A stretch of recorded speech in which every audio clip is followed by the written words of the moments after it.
All right, here we are in the second floor area of the Marriott down here in Tampa.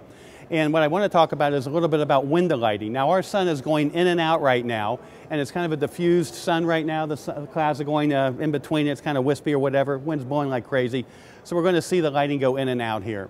But what I want everybody to notice is, you see what kind of lighting pattern we got starting out on our bride's face right here? What we've got is our loop lighting pattern starting out one more time here. I'm going to clean it up just a bit. I'm going to ask Toby just to turn her head slightly towards towards the light.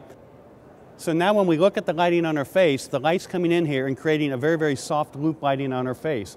Remember, in our very first series of videos with our on-camera flash, we talked about how the light source, the larger it is relative to the subject's face, the softer the shadows are. Well, this is a pretty big window behind us.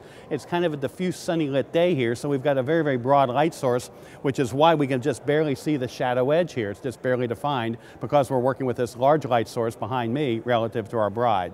But now, as we look at her face, notice we have highlight here, we got highlight over here, but notice how the eyes seem to be in darkness. Well, let's say socketed just a bit, kind of the raccoon eyes.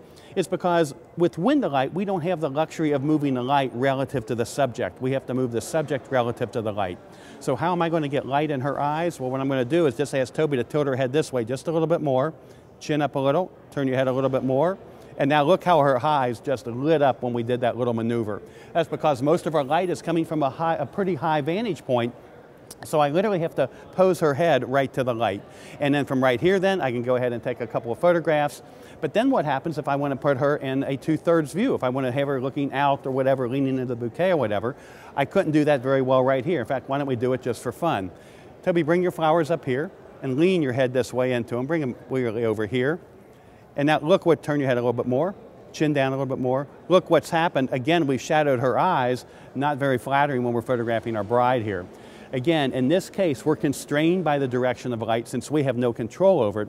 And when we're in that position, we have to pose the subject to the light and not really have the light going where we want it to be. It's locked in place. So we got to continue to remember, pose the subject to the light in this case. Okay. I've kind of reoriented myself just a bit. Toby, I want you to turn your head even more. Just your head, good. Chin down a little bit more. Let's tilt your head this way so I can get the light in the eye. Great, they just lit up. So now I've got her in that loop lighting pattern, but do you see how I have to keep posing her to the light to make that happen? I've got a nice background behind me here, some pillars, some of the interesting fixtures here. Let's just get a couple of them, terrific. I've got my on-camera flash firing as well, just to give me that little bit of fill, but I think we're really getting some pretty photographs here. Again, I don't have any nasty shadows in here because it's going pretty far into the distance. We're not really seeing that much at all.